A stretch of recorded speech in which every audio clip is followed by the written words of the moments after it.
Bismillahirrahmanirrahim. Pertemuan awal ini saya mengingatkan dalam setiap mengawali sesuatu ada beberapa hal yang patut untuk kemudian diperhatikan. Yang pertama adalah niat. Jadi meski kamu sudah lama mondoknya, bahkan sekarang nggak ada yang baru. Ada yang baru? Hah? Ada yang baru? Satu orang. Banyak yang lama. Meskipun lama mondoknya, tetap harus memperbaharui niat. Nah, apa yang dimaksud dengan memperbaharui niat itu? Memperbaharui niat dalam belajar adalah memurnikan kembali niat kita belajar. Nah, caranya bagaimana? Muhasabah. Muhasabah yang bagaimana? Muhasabah tahun lalu saya tidak bisa ranking 1. Apa sebabnya? Itu salah satunya. Yang kedua, tahun lalu saya tidak dapat apa-apa kecuali ilmu yang sedikit. Nah, oleh karena itu tahun ini saya harus banyak mendapatkan ilmu. Tahun lalu metodologi belajar saya semacam ini, kemudian kurang efektif. Kurang efektif itu satu, karena malas. Yang kedua, karena nggak sungguh-sungguh dalam belajar.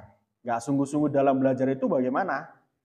Nggak paham, terus kemudian meninggalkan sesuatu yang tidak paham. Terus nggak bisa meninggalkan sesuatu yang tidak dibisahi. Ini harus diintrospeksi, harus dimuhasabah, harus dihitung waktu yang kita sia-siakan dalam 1 tahun yang lalu untuk diganti 1 tahun yang akan datang. Yang selanjutnya memperbaharui niat itu adalah dulu saya kalau ibadah tidak kusuk, tidak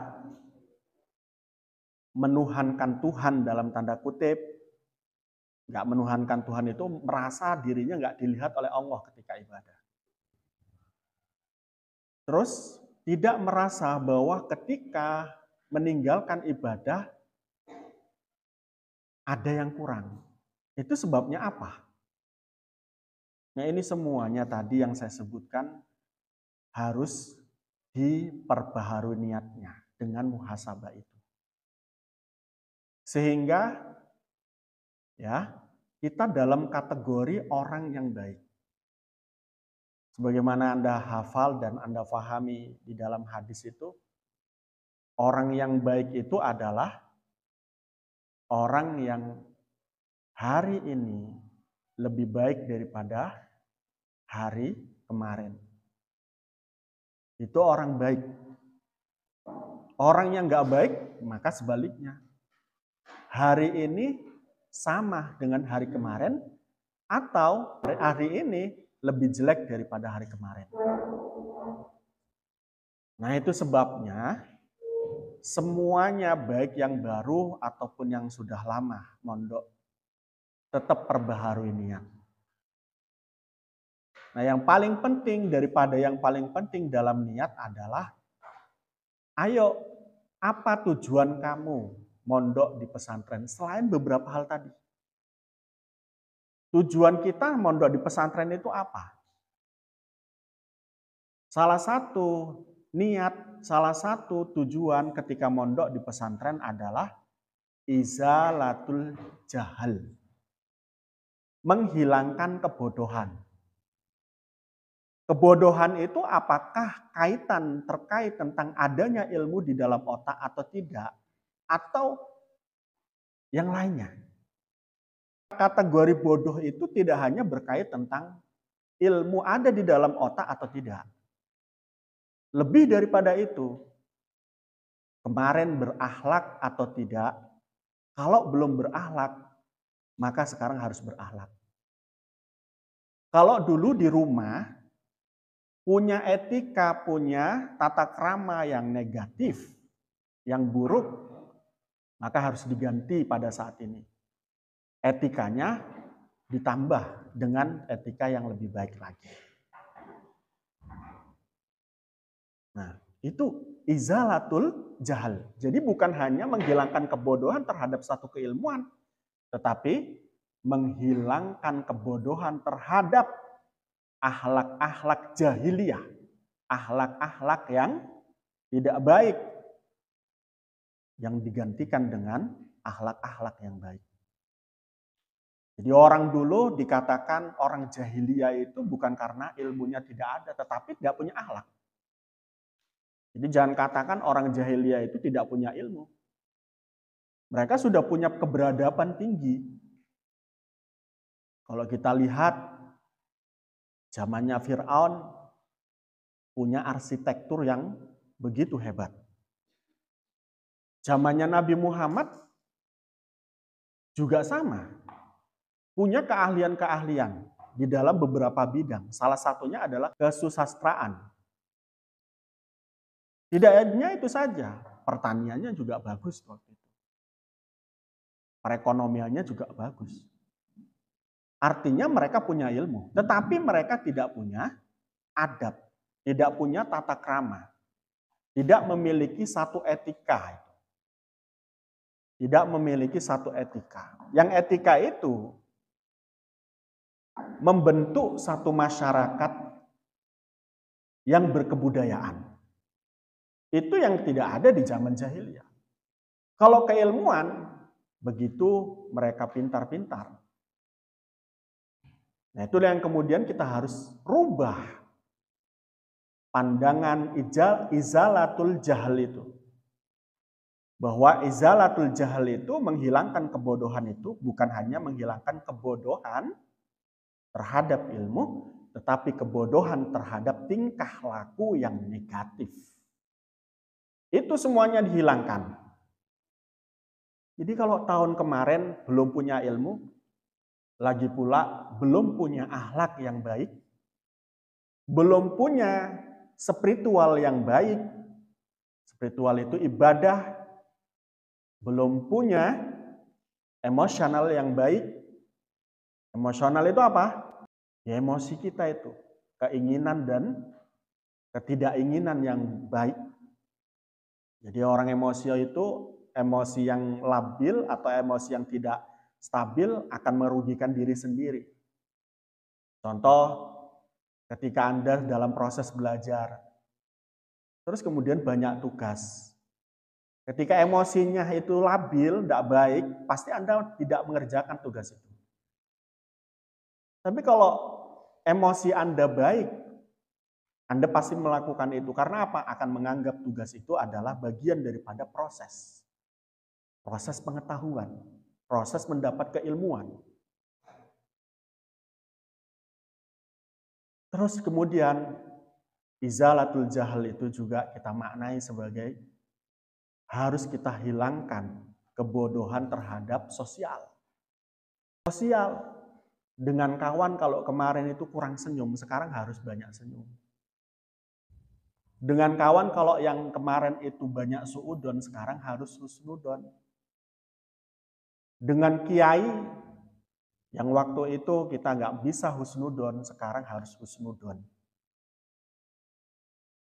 Jadi syarat untuk mendapatkan ilmu itu harus husnudon kepada sumbernya ilmu, yakni kiai dan guru. Nah itu sebabnya kalau kemarin-kemarin kita tidak bisa mendapatkan ilmu, ada yang salah. Di dalam hati kita itu tidak plong itu. Untuk menerima ilmu dan menerima orang yang membawa ilmu. Sering saya ceritakan kepada kamu, dulu saya ketika masih sekolah MTS kelas 1. Saya perhatikan diri saya, andai kata saya tidak suka dengan perilakunya seorang guru, maka pada saat itu saya susah untuk memahami ilmu yang dibawanya. Menghafalkan ilmu dibawanya susah. Tapi kalau saya itu cinta kepada guru itu, senang dengan tingkah lakunya, maka saya akan mudah menghafalkan, memahamkan. Karena itu di dalam Ta'limu Ta'lim, kalau Anda tinjau kembali, kamu lihat kembali di dalam kitab Ta'limu Ta'lim itu. Suudon kepada guru, kepada kiai yang mengajarkan kita ilmu adalah sesuatu yang dilarang dalam mencari ilmu. Karena akan tersumbat hati kita dengan itu. Gak bisa datang ilmu ke dalam hati kita. Coba bayangkan itu. Padahal kita ingin mendapatkan ilmu. Jadi sekarang itu sudah tidak perlu lagi ada suudon-suudon kepada siapapun. Guru matematika kah, guru bahasa Indonesia kah, guru kiai kah, gus kah, dan lain sebagainya. Nggak usah suudon-suudon. Biar ilmu masuk di dalam otak, masuk di dalam hati. Sehingga ilmu itu akan membawa kita dalam sebuah kebaikan. Karena samroh atau buah daripada ilmu adalah perbuatan yang baik yang muncul dari jiwa kita. Ucapan yang baik yang muncul dari jiwa, dari mulut kita. Perasaan yang baik yang muncul dari hati kita. Itu buah daripada ilmu. Bukan ranking 1 di dalam rapot. Bukan nilai baik di dalam ujian UAN atau ujian akhir kita. Enggak.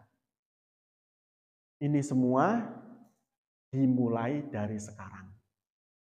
Sekarang kapan ini? Mulai kita ini. Bertemunya kita awal pertama kali ngaji, awal pertama nanti sekolah. Semuanya harus diperbaharui niatnya. Kalau enggak akan lebih baik, lebih baik, lebih baik. Sehingga tidak dalam kategori hadis Nabi yang dikatakan tadi, orang yang baik adalah orang yang hari sekarang lebih baik daripada hari kemarin. Tidak bisa dalam kategori ini. Paham ya? Oleh karena itu, mumpung masih awal, saya ingatkan kembali. Perbaharui niat kita. Apa niat yang paling utama di dalam niat mencari ilmu? Adalah izalatul jahal. Izalatul jahal tadi saya sudah sebutkan kategorinya. Bukan hanya menghilangkan kebodohan dari ilmu, tetapi menghilangkan kebodohan dari kemalasan, kebodohan dari tidak bisanya kita bersosial, kebodohan kita malas untuk beribadah dan lain sebagainya. Semua harus dihilangkan. Kalau nggak dihilangkan, maka hari ini sama dengan hari yang kemarin, atau lebih parah lagi, hari ini lebih jelek daripada hari kemarin. Itu niat yang pertama. Apa niat yang pertama? Izalatul jahal. Yang kedua, niatnya adalah taqarrub ilallah. Muaddiman lillah. Muaddiman lirasulillah. Nyari ilmu ini adalah untuk mengagungkan Allah. Untuk mengagungkan Rasulullah. Lawang kita ini diciptakan wa ma khalaqtul jinna wal insa illa liya'budun. Manusia jin diciptakan itu bukan karena apa-apa, melainkan hanya untuk beribadah. Dan dalam proses belajar ini, jadikan itu menjadi taqarrub ilallah, ibadah kepada Allah. Baik belajarmu, baik beolmu, ya. Perginya kamu ke WC, mandinya kamu setiap hari, makannya kamu setiap hari, bergaulnya kamu setiap hari. Jadikan ini menjadi taqarrub ilallah. Mendekatkan diri kepada Allah. Karena orang yang mencari ilmu itu semuanya akan jadi ibadah. Melihatnya kamu terhadap kitabmu menjadi ibadah. Membawanya kamu terhadap kitabmu menjadi ibadah. Menulisnya kamu terhadap ilmu-ilmu yang kamu dengar, ilmu-ilmu yang kamu baca menjadi ibadah. Jalannya kamu dari tempat kamu tidur di kamar sana sampai ke tempat ini menjadi satu ibadah, bahkan menjadi maghfirah dan rahmat. Karena malaikat itu ketika ada orang yang berjalan menuju jalan tempat ilmu, majelis ilmu, dia akan mendoakan dua hal itu tadi. Apa yang didoakan? Rahmat dan maghfirah. Rahmat itu apa maksudnya? Rahmat itu rahmatnya Allah, kasih sayangnya Allah. Kita bisa sehat berkat rahmatnya Allah. Kita bisa makan berkat rahmatnya Allah. Besok kamu jadi orang sukses, itu berkat rahmatnya Allah. Yang kedua adalah maghfirah. Ampunan Allah. Jadi kamu itu diminta ampun oleh malaikat kepada Allah untuk menjadi hamba yang diampuni. Agar besok ketika di akhirat sudah siap untuk masuk tempat yang sesuai dengan tempat kamu. Apa itu surga? Jadi besok tidak bisa masuk surga kalau masih punya dosa. Oleh karena itu, menjadi keutamaan daripada orang yang belajar mencari ilmu agama adalah ini tadi. Tidak hanya malaikat yang memintakan ampun dan maghfirah kepada kita, tetapi juga apa yang kita lewati. Kamu lewati batu, lewati enggak tadi? Kamu hitung enggak batunya? 3 atau 5? Hah? Berapa? Ngitung kamu. Kamu lewati pasir-pasir itu. Kamu lewati debu-debu. Kamu lewati rumput-rumput. Benda-benda lain. Semuanya memintakan ampun. Semuanya memintakan rahmat kepada Allah. Nah, itu keutamaan orang yang mencari ilmu. Oleh karena itu eman atau sayang kalau seandainya orang cari ilmu tidak takarub ilallah niatnya. Tidak ta'diman li Rasulillah wa ta'diman ilallah. Kalau enggak niatnya itu eman banget. Wong bisa kok jadikan apa? Mendekatkan diri kepada Allah. Jadi setiap kali kamu mau berangkat ke tempat kamu belajar, baik di sekolah ataupun ngaji, niat toh, aku ingin mengagungkan Allah. Karena wa ma khalaqtul jinna wal insa illa liya'budun. Niat yang selanjutnya adalah besok kalau sudah pinter atau tidak pinter, punya ilmu, meski sedikit, nanti diabdikan di masyarakat. Dengan demikian nanti punya persepsi yang sangat kuat terhadap saya harus pintar itu. Saya harus mendapatkan banyak ilmu karena nanti saya pulang biar bisa bagikan ilmu itu ke masyarakat. Mengabdikan ilmu itu ke masyarakat. Kalau nggak ada ilmu, nggak akan pulang. Itu yang disebut nanti sering saya ceritakan dengan apa? Santri kucing. Adanya istilah santri kucing itu karena memang dia punya niat. Ketika dia belajar di pondok, nanti kalau sudah pinter, dia akan diabdikan apa ilmunya di masyarakat. Gak dapat ilmu, gak pulang. Nah pondok di Miftahul Falah ini kan santri-santrinya 1 bulan sekali pulang. Karena apa? Ya karena tidak ada beban itu tadi. Tidak ada beban bahwa dia ketika pulang itu harus bisa apa. Nanti kalau kamu sudah punya niat itu. Bahwa setiap kali kamu pulang adalah satu kesempatan untuk mengabdikan ilmu. Maka kamu pulang itu tidak akan hanya sekedar naik motor semata. Senang-senang semata. Tidak. Kamu akan buat kegiatan tertentu yang sifatnya adalah ilmiah dan keilmuan. Semacam saya yang saya sering ceritakan. Nah itulah yang kemudian harus niat ini. Izalatun jahal. Yang kedua, takarub ilallah. Yang ketiga, mengabdi ke masyarakat. Ya, karena apa? Sekali lagi, khairun nas anfa'uhum linnas. Nah ini mumpung masih awal, saya sekali lagi ingatkan ini. Jangan sampai hanya sekedar mondok dan kemudian hanya sekedar dianggap sebagai santri atau pernah menjadi seorang santri. Terus yang terakhir ya,